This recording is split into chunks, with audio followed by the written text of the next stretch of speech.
বিকেল গড়িয়ে সন্ধ্যা নেমেছে। আমি বাসায় ফিরকেই দেখি ভাবি বারান্দায় দাঁড়িয়ে আকাশের দিকে তাকিয়ে আছেন। হলুদ শাড়িটা হাওয়ায় হালকা উঠছে, চুলের কোকড়া আঁচলটা কাঁধে পড়ে আছে, চোখ দুটো একটু লাল। আমি ডাকতেই মুখ ফিরিয়ে হাসলেন, কিন্তু হাসিটা যেন শুধু ঠোঁটে। এসেছিস? আয় বস। আমি চেয়ার টেনে বসলাম। ভাবি আমার সামনে এসে দাঁড়ালেন, হাতে 1 কাপ চা। চায়ের ভাপের সাথে ভাবির পারফিউমের হালকা মিষ্টি গন্ধ মিশে গেছে। তোর ভাইয়া আজও লেট করবে, বলেছে 10টার আগে আসবে না। ভাবির গলায় একটা ক্লান্তি। আমি চুপ করে রইলাম।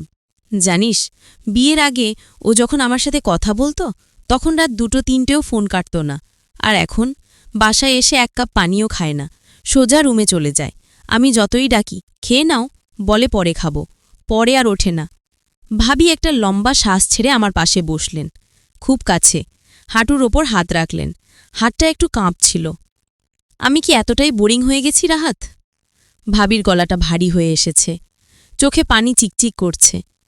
আমি কিছু বলতে গিয়েও থেমে গেলাম। কি বলবো? আমার নিজের ভাই, কিন্তু আমি নিজেও লক্ষ্য করেছি বিয়ের পর থেকে ভাইয়া যেন অন্য মানুষ।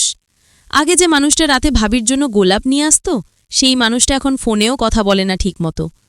ভাবি, ভাইয়া হয়তো অফিসের প্রেসারে। প্রেসার? ভাবি তীক্ষ্ণ চোখে তাকালেন। অফিসের প্রেসারে কি মানুষ এমন বদলে যায়? আমি তো জানি না। আমি শুধু জানি 2 মাস আগে ও আমার চোখের দিকে তাকিয়ে বলতো, তুমি আমার জান। আর এখনও আমার দিকে তাকাই না। ভাবি হঠাৎ আমার হাতটা শক্ত করে ধরলেন, আঙ্গুলগুলো ঠান্ডা। তুই একটা কথা বল, আমি কি সত্যি এতটাই অপছন্দনীয় হয়ে গেছি? আমার মধ্যে কিছুই আর ভালো লাগে না ওর। আমি মাথা নিচু করলাম। কি বলবো? ভাবি সুন্দরী, শিক্ষিতা, ভদ্র, বাসার সবাই ওকে পছন্দ করে। কিন্তু ভাইয়া? আমার মনে হচ্ছে ভাইয়া কিছু একটা লোকাচ্ছে, অনেক দিন ধরে।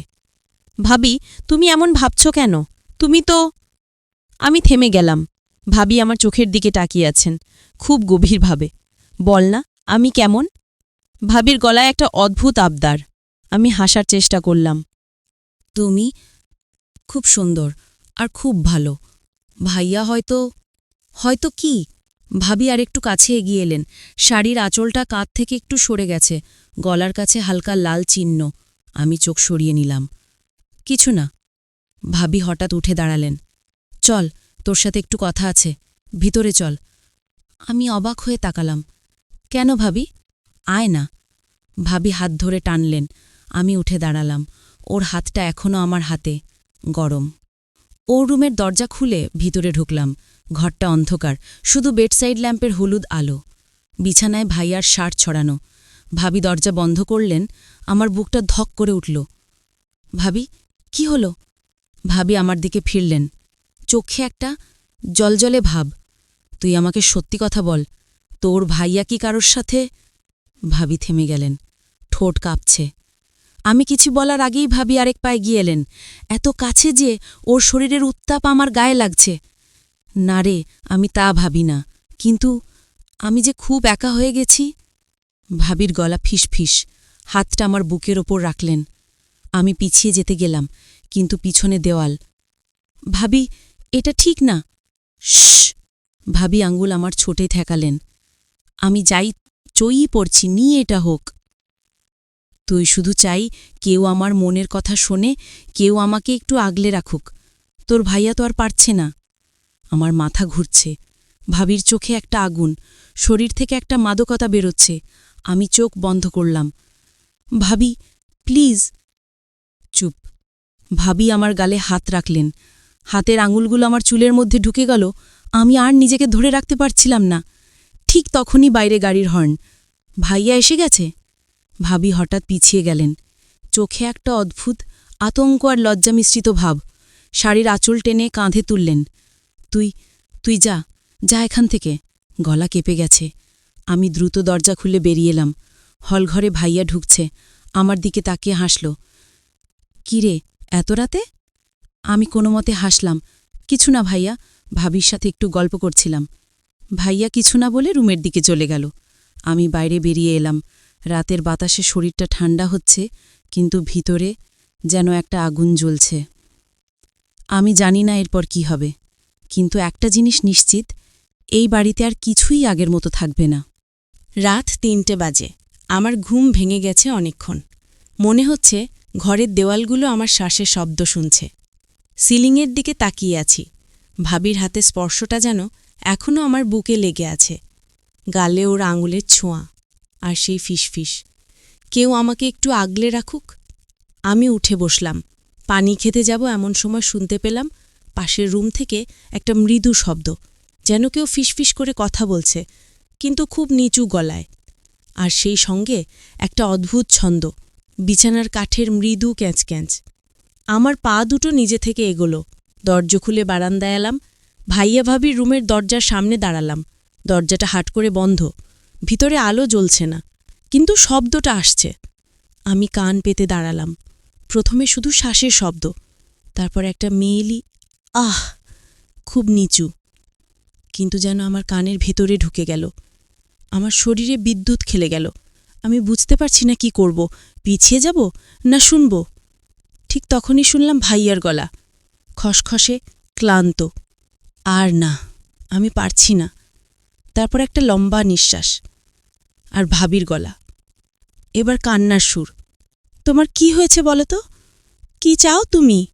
আমি কি তোমার কাছে এতটাই বোঝা হয়ে গেছি? চুপ, অনেকক্ষণ চুপ। তারপর ভাইয়া বলল, তুমি বোঝো না, কিছুই বোঝো না। আমি আর থাকতে পারলাম না। পা টিপে টিপে নিজের ঘরে ফিরে এলাম। দরজা বন্ধ করে বিছানায় শুয়ে পড়লাম। কিন্তু ঘুম আর আসছে না। মাথার ভিতরে শুধু একটা প্রশ্ন ঘুরছে, ভাইয়া ঠিক কী লুকাচ্ছে? সকাল হলো। আমি ব্রেকফাস্ট টেবিলে বসেছি। ভাইয়া কোথাও যায়নি, ব্যাগ হাতে দাঁড়িয়ে আছে। ভাবি রান্নাঘর থেকে চা নিয়ে এলেন, চোখের নিচে কালি। ভাইয়া চায়ের কাপ হাতে নিয়ে বলল, আমি আজ একটু তাড়াতাড়ি বেরোব। ভাবি কিছু না বলে শুধু তাকালেন। চোখে একটা অদ্ভুত জ্বালা। আমি লক্ষ্য করলাম ভাইয়ার গলায় একটা হালকা লাল দাগ, যেন কেউ নখ দিয়ে আঁচড়েছে। কাল রাতে ছিল না। ভাইয়া চলে যেতেই ভাবি আমার পাশে এসে বসলেন। কাল রাতে তুই কিছু শুনেছিস? ভাবির গলা ফিসফিস। আমি চমকে উঠলাম। না তো, কি শুনদ? ভাবি আমার চোখে চোখ রেখে তাকালেন অনেকক্ষণ। তোর ভাইয়া আর আমরা আর আগের মতো নেই। ও আমাকে ছোঁয়েও না। কাল রাতে আমি ওকে জড়িয়ে ধরেছিলাম, ও সরিয়ে দিয়েছে, বলেছে ঘুমাবো। ভাবি হঠাৎ আমার হাতটা ধরলেন। তুই বিশ্বাস করবি না, আমার শরীরটা যেন আগুন হয়ে জ্বলছে। কেউ আমাকে চায় না, কেউ আমাকে আর ভালোবাসে না। আমি কিছু বলতে যাব, ভাবি আরও কাছে এগিয়ে এলেন। তুই কি কখনো ভেবেছিস আমার কেমন লাগে যখন কেউ আমাকে ছোঁয়? আমার গলা শুকিয়ে গেল। ভাবি, শশ। ভাবি আমার ঠোঁটে আঙুল রাখলেন। আমি শুধু জানতে চাই, আমি কি এখনো কাউকে আকর্ষণ করতে পারি? আমি আর সহ্য করতে পারছিলাম না। হঠাৎ উঠে দাঁড়ালাম। ভাবি, আমার একটু কাজ আছে। ভাবি হাসলেন, একটা দুষ্টু রহস্যময়ী হাসি। ভয় পাস না, আমি কামড়ে খাই না। আমি দ্রুত বেরিয়ে গেলাম, কিন্তু পুরো দিন মাথায় ঘুরছে ভাবির সেই হাসি আর কাল রাতের সেই শব্দ। বিকালে আমি ভাইয়ার অফিসের কাছে গেলাম, ওকে একটা জিনিস দিতে হবে বলে মিথ্যে বলে গিয়েছিলাম। রিসেপশনে দাঁড়িয়ে আছি, হঠাৎ দেখি ভাইয়া লিফট থেকে বেরোচ্ছে। পাশে একটা মেয়ে, খুব সুন্দরী, লম্বা চুল, লাল শাড়ি। মেয়েটা ভাইয়ার কাঁধে হাত রেখেছে। ভাইয়া হাসছে, সেই হাসি বিয়ের আগে ভাবিকে যেভাবে হাসত। আমি লুকিয়ে পড়লাম। মেয়েটা ভাইয়াকে গাড়ি পর্যন্ত এগিয়ে দিল। তারপর ভাইয়া মেয়েটার কপালে একটা চুমু খেল। মেয়েটা হেসে গাড়িতে উঠল, ভাইয়াও উঠল। গাড়ি চলে গেল। আমার পা দুটো কাঁপছে। তাহলে এই কারণে? বাসায় ফিরে এলাম। সন্ধ্যা নেমেছে। ভাবি বারান্দায় দাঁড়িয়ে আমাকে দেখে হাসলেন। কোথায় গিয়েছিলি? আমি কিছু না বলে চুপ করে রইলাম। ভাবি কাছে এলেন। তোর মুখ এমন কেন? কি দেখলি? আমি চোখ তুলে তাকালাম। ভাবি, ভাইয়ার সাথে কি অন্য কেউ আছে? ভাবির মুখটা পাথরের মতো হয়ে গেল। তারপর হঠাৎ হেসে ফেললেন, একটা কষ্টের হাসি। জানি, অনেক দিন ধরে জানি। আমি অবাক। তুমি জানো? ভাবি মাথা নিচু করলেন। হ্যাঁ, ওর ফোনে দেখেছি, মেসেজ, ছবি, সব। কিন্তু আমি কিছু বলিনি, ভেবেছিলাম হয়তো ভুল। কিন্তু এখন আর ভুল নয়। ভাবি আমার চোখে চোখ রাখলেন। তুই জানিস আমি কি করতে চাই? আমি কিছু বলতে পারলাম না। ভাবি আর এক পা এগিয়ে এলেন। এবার আর লজ্জা নেই, শুধু একটা প্রতিশোধের আগুন। আমিও চাই ও যেমন আমাকে ঠকাচ্ছে, আমিও ঠকাই। আমার শরীরটা হিম হয়ে গেল। ভাবি, তুমি কি বলছো? ভাবি আমার কানের কাছে মুখ এনে ফিসফিস করলেন। তুই কি আমাকে সাহায্য করবি? আমার হৃদয়টা ধকধক করছে। আমি জানি এরপর আর ফিরে আসার পথ থাকবে না। রাত 11টা। বাড়িতে কেউ নেই। মা বাবা গ্রামে গেছেন বড় খালার কাছে। ভাইয়া ফোন করে জানিয়েছে আজ অফিসের কাজে রাতে থাকতে হবে, হোটেলে থাকব। আমি জানি সেটা মিথ্যে, কিন্তু বলিনি। আমি আমার ঘরে বসে আছি, দরজা হাট করে খোলা। হঠাৎ শুনলাম ভাবির ঘর থেকে মৃদু গান বাজছে, পুরনো একটা গান। তুমি যে আমার কাছে এসেছিলে একদিন। গানের সুরের সাথে পায়ের শব্দ। ভাবি বারান্দায় এসে দাঁড়ালেন। সাদা নাইটি, চুল খোলা, হাতে এক গ্লাস লাল তরল। ওয়াইন না রেড গ্রেপ জুস বোঝা যাচ্ছে না। ঘুম হয়নি? ভাবি আমার দরজার সামনে এসে দাঁড়ালেন। আলোটা পিছনে বলে শরীরের ছায়া দেওয়ালে পড়েছে, স্পষ্ট অথচ অস্পষ্ট। আমি গলা পরিষ্কার করলাম, না, তুমি? ভাবি হাসলেন, একটা অদ্ভুত হাসি। আমার আজ খুব একা লাগছে, আয়না একটু গল্প করি। আমি উঠে গেলাম, পা দুটো যেন নিজে থেকে চলছে। ভাবির ঘরে ঢুকতেই দরজাটা আস্তে আস্তে বন্ধ হয়ে গেল। ক্লিক, চাবি ঘোরার শব্দ। ঘরের আলোটা লালচে, একটা মোমবাতি জ্বলছে। বিছানার ওপর ছড়ানো গোলাপের পাপড়ি, বাতাসে একটা ভারী মাদক গন্ধ। ভাবি আমার সামনে এসে দাঁড়ালেন, গ্লাসটা আমার হাতে দিলেন। চেখে দেখো, মিষ্টি। আমি এক চুমুক দিলাম, সত্যিই মিষ্টি, কিন্তু গলা জ্বালা করছে। ভাবি আমার চোখে চোখ রেখে বললেন, তুই জানিস আমি কতদিন কারো স্পর্শ পাইনি? কতদিন কেউ আমার গায়ে হাত বুলিয়ে দেয়নি? আমি কিছু বলতে গেলাম, ভাবি আঙ্গুল আমার ঠোঁটে ঠেকালেন। চুপ, আজ শুধু শোন আর অনুভব কর। ভাবি আমার হাতটা ধরে নিজের কাঁধে রাখলেন। চামড়া গরম, নরম। আমার আঙ্গুলগুলো নিজে থেকে নড়ছে। ভাবি চোখ বন্ধ করলেন, একটা লম্বা শ্বাস নিলেন। আমি জানি তুই আমাকে চাস, তোর চোখে আমি সেটা দেখেছি, প্রথম দিন থেকেই। আমি আর নিজেকে ধরে রাখতে পারলাম না। হাতটা ভাবির পিঠে নামল, কোমরে। ভাবি আমার বুকের ওপর মাথা রাখলেন। শরীরটা কাঁপছে, আমারও কাঁপছে। ভাবি, আমরা ঠিক করছি না। ভাবি মুখ তুলে তাকালেন, চোখে জল, কিন্তু ঠোঁটে হাসি। ঠিক ভুল আজ আর ভাবতে ইচ্ছে করছে না। আজ শুধু চাই একটু ভালোবাসা, একটু উষ্ণতা। তুই পারবি না দিতে? আমি আর কিছু বললাম না। ভাবিকে জড়িয়ে ধরলাম শক্ত করে। ভাবি আমার গলায় মুখ লুকালেন। গরম শ্বাস আমার চামড়ায় লাগছে। আমার হাত ভাবির পিঠে, কোমরে, তারপর আরও নিচে। ভাবি কোনো বাধা দিলেন না, বরং আরও কাছে টেনে নিলেন। আমরা দুজনেই জানি এটা পাপ, কিন্তু আজ পাপটা খুব মিষ্টি লাগছে। মোমবাতির আলোয় ভাবির শরীর যেন সোনালি হয়ে উঠেছে। আমি ওর গলায়, কাঁধে, চুলে মুখ ডুবিয়ে দিলাম। ভাবি আমার শার্টের বোতাম খুলতে লাগলেন আস্তে আস্তে। প্রতিটা বোতাম খোলার সাথে একটা করে শ্বাস ফেলছেন। আমার শরীরে যেন আগুন ধরে গেছে। ঠিক তখনই ভাবির ফোনটা বেজে উঠল। স্ক্রিনে নাম ভাইয়া হার্ট। দুজনেই থেমে গেলাম। ভাবি ফোনটা হাতে নিলেন, চোখে একটা ঝড়। তারপর হঠাৎ হেসে ফেললেন। ধরব? আমি মাথা নেড়েছি। না। ভাবি ফোনটা কেটে দিলেন, তারপর সাইলেন্ট করে বিছানার নিচে ছুঁড়ে ফেলে দিলেন। আজ আর কেউ আমাদের বিরক্ত করবে না। ভাবি আমাকে বিছানায় টেনে নামালেন। আমি আর প্রতিরোধ করিনি। মোমবাতির শিখাটা কাঁপছে।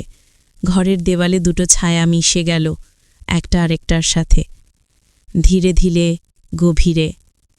কতক্ষণ কেটেছে জানি না, শুধু জানি ভাবির শরীর আমার শরীরে মিশে গেছে, শ্বাস মিশে গেছে, হৃদয়ের ধুকপুক এক হয়ে গেছে। যখন শেষ হল, ভাবি আমার বুকে মাথা রেখে শুয়ে রইলেন। চুলে আমার আঙুল বুলিয়ে দিচ্ছি। ভাবি ফিসফিস করে বললেন, এটা আমাদের গোপন, চিরকালের জন্য। আমি মাথা নেড়েছি। হ্যাঁ, কিন্তু আমি জানি গোপন এতদিন থাকে না। হঠাৎ ভাবি উঠে বসলেন। একটা কথা বলবো? আমি তাকালাম। ভাবি আমার চোখে চোখ রেখে বললেন, আমি প্রেগন্যান্ট। আমার শরীরটা বরফ হয়ে গেল। কার?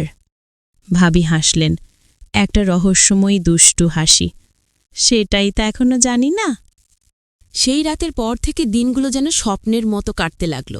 ভাবি আর আমরা দুজনের ছায়া হয়ে গেছি। বাড়িতে কেউ থাকলে আমরা দুটো আলাদা মানুষ, কেউ না থাকলে একটাই শরীর। কিন্তু ভাবির পেট দিন দিন বড় হচ্ছে, আর আমার মনের ভেতরে একটা ঝড়। এটা কার সন্তান, ভাইয়ার নাকি আমার? ভাইয়া এখনও কিছু জানে না। বাড়ি ফেরে রাতে, ভাবির সঙ্গে দুটো কথা বলে ঘুমিয়ে পড়ে। কখনো কখনো সারা রাত আসেও না। আমি জানি সে কোথায় থাকে, সেই লাল শাড়ির মেয়েটার কাছে। নাম রিমা, ভাইয়ার অফিসে জুনিয়র। আজ 7 মাস পূর্ণ হল। ভাবি ডাক্তারের কাছ থেকে ফিরেছেন। আমি বারান্দায় দাঁড়িয়ে আছি। ভাবি এসে আমার পাশে দাঁড়ালেন, হাতে একটা এনভেলাপ।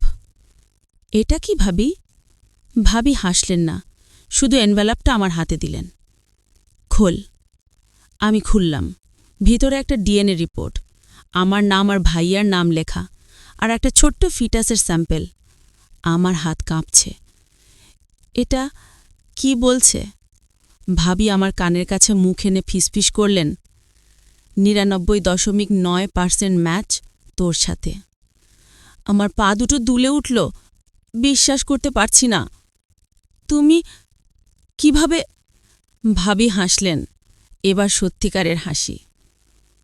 তোর ভাইয়া বিয়ের পর থেকে আমাকে একবারও ছুঁয়নি, একবারও না। আমি ওকে অনেকবার বলেছি। ও বলতো আমি পারছি না। আমি ভেবেছিলাম ওর কোনো সমস্যা, কিন্তু না, ও শুধু আমাকে চাইনি, ও চেয়েছিল লিমাকে। আর আমি তোকে চেয়েছিলাম, প্রথম দিন থেকেই। আমি পিছিয়ে গেলাম, তুমি আমাকে ফাঁদে ফেলেছ। ভাবি আমার কাছে এলেন, হাত আমার গালে রাখলেন। না রে, আমি তোকে ভালোবেসেছি। তুই আমার একমাত্র সত্যি পুরুষ, আর এই সন্তান, এটা আমাদের। আমি কিছু বলতে পারছি না, চোখে পানি। কিন্তু ভাইয়া যদি জানে? ভাবি হাসলেন, একটা ঠান্ডা ভয়ঙ্কর হাসি। ও জানবে না, কারণ ও আর এই বাড়িতে ফিরবে না। আমি চমকে উঠলাম। মানে? ভাবি পকেট থেকে একটা চিঠি বের করলেন, ভাইয়ার হাতের লেখা। পড়ো। আমি পড়লাম। প্রিয় তানিয়া, ভাবির নাম। আমি আর পারছি না। আমি রিমাকে ভালোবাসি। আমি ওর সাথে নতুন জীবন শুরু করতে চাই। আমি ডিভোর্স চাই। তুই যা চাস নিয়ে নে। আমি আর কিছু চাই না। আর হ্যাঁ, তুই যদি কখনো সন্তান নিয়ে থাকিস, সেটা আমার নয়, আমি জানি। কারণ আমি তো তোকে কখনো। চিঠিটা আমার হাত থেকে পড়ে গেল। ভাইয়া সব জানে, সব। ভাবি আমাকে জড়িয়ে ধরলেন। এখন আর কোনো ভয় নেই। এখন শুধু তুই আর আমি, আর আমাদের সন্তান। আমি কিছু বললাম না, শুধু ভাবিকে জড়িয়ে ধরলাম। আমার ভাই চলে গেছে, আমি তার জায়গা নিয়েছি। আমি তার স্ত্রীকে নিয়েছি, তার সংসারকে নিয়েছি। আর সে আমাকে কিছু বলেনি, শুধু চলে গেছে। রাতে আমরা দুজনে বিছানায় শুয়ে আছি। ভাবি আমার বুকে মাথা রেখে বললেন, তুই কখনো আমাকে ছেড়ে যাবি না? তাই না? আমি ওর চুলে হাত বুলিয়ে দিলাম। কখনো না। ভাবি হাসলেন। তাহলে একটা কথা দে, এই সন্তান যখন বড় হবে তুই ওকে কখনো বলবি না এর বাবা কে ছিল, ও শুধু জানবে তুই ওর বাবা। আমি মাথা নেড়েছি। হ্যাঁ। ভাবি আমার ঠোঁটে একটা গভীর চুম্বন দিলেন। তুই আমার, চিরকালের জন্য। আমি জানালার দিকে তাকালাম। বাইরে পূর্ণিমার চাঁদ, আর মনে হলো কোথাও দূরে একটা ছায়া দাঁড়িয়ে আছে, যেন আমার ভাই আমাদের দেখছে, কিন্তু আর ফিরে আসছে না।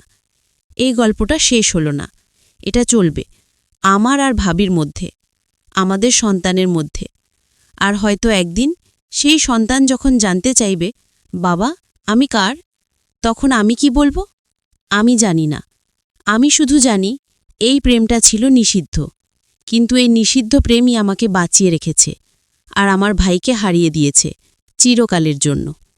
সমাপ্ত।